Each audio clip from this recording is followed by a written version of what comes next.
En un momento de gloria fuiste su musa.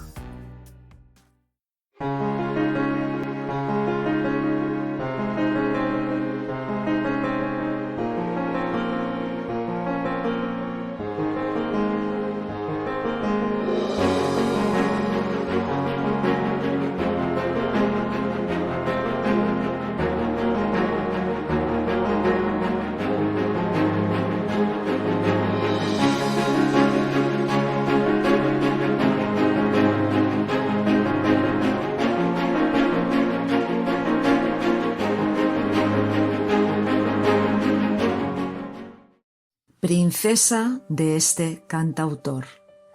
Cierto es que un día te vi, sola en tu terraza, ensimismada, fumabas. Caminos de ida y vuelta, donde tus labios presumen el descaro, cuando él te dedicó su único poema y fuiste la diva de su célebre retrato.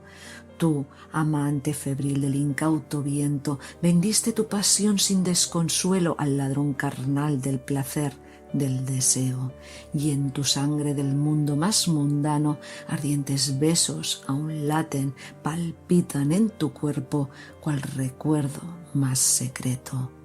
Caminos de ida y vuelta, donde tus labios asumen sin descaro el silencio de vertiginosas noches, de inevitables días mutilados, y en tu sangre la ilusión del beso ajeno se encabrita al no poder apagar este descocado, enraizado e infatigable, íntimo fuego.